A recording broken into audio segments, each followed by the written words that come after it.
নমস্কার বন্ধুরা, আমার চ্যানেল নতুন আরেকটি ব্লগে তোমাদের সবাইকে স্বাগত। আজকে আমি একটু সকাল সকাল ঘুম থেকে উঠেছি, তাই আমার চোখ মুখটা একটু কেমন যেন মনে হচ্ছে। আর সকাল সকাল উঠেছি কেন, কারণ আজকে একটু বরফি পেড়া বানাতে হবে, আর আজকে আমাদের কাজটা অনেকটাই বেশি। আর আমি ঘুম থেকে উঠে দেখি যে বাবার বরফি বানানো হয়ে গেছে। পরে আমরা সবাই এই ট্রেতে করে পাকিয়েছি, মানে ফ্লাইতে করে।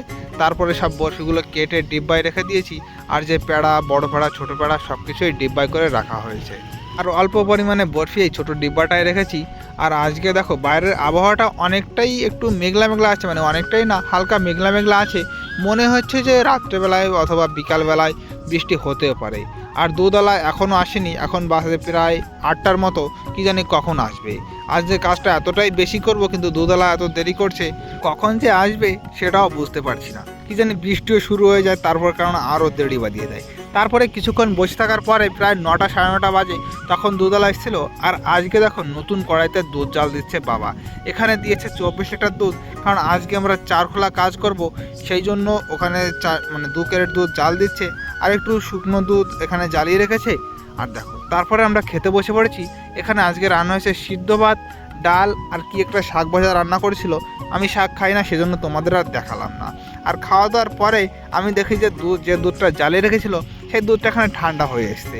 আর আজকে না দুধের উপর যে সরটা হয়েছে, এই সরটা উঠিয়ে রাখবো, কারণ এই সরটা থাকলে ছানা পাকাতে, মানে মিষ্টি পাকাতে খুব অসুবিধা হয়, একটু তেল তেলে হয়ে যায়।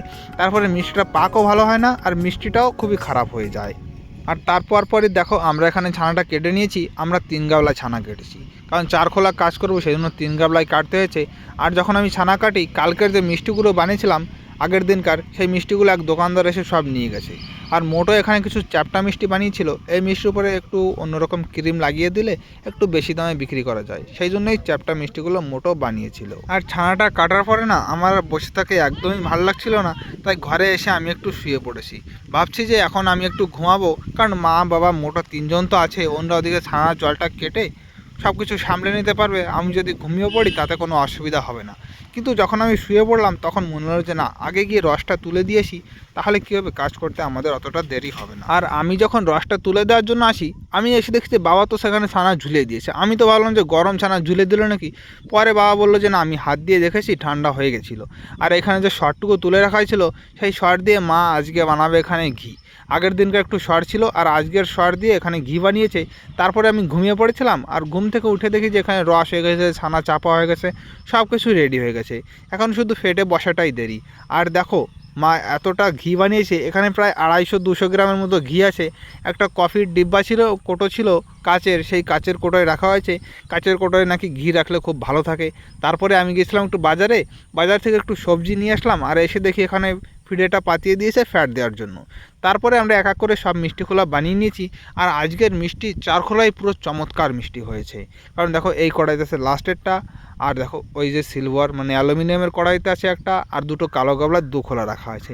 4 খোলা কাজ আমাদের খুব জলদিই হয়ে গেছে। তারপরে মোটো এখানে রান্নাও তুলে দিয়েছি। আর মোটো আজকে কী রান্না করছে সেটা তোমাদের আজকে আর দেখালাম না। আর বন্ধুরা, আজকের ভিডিওটি এই পর্যন্তই শেষ করছি। দেখা হচ্ছে পরে কোনো ভিডিওতে। ভিডিওটি তোমাদের কেমন লাগলো অবশ্যই আমাকে কমেন্টস করে জানিও। আর যেতে যেতে আমার ফেসবুক পেজটি এবং আমার ইউটিউব চ্যানেলটি সাবস্ক্রাইব করে আমার পাশে থেকো। বাই।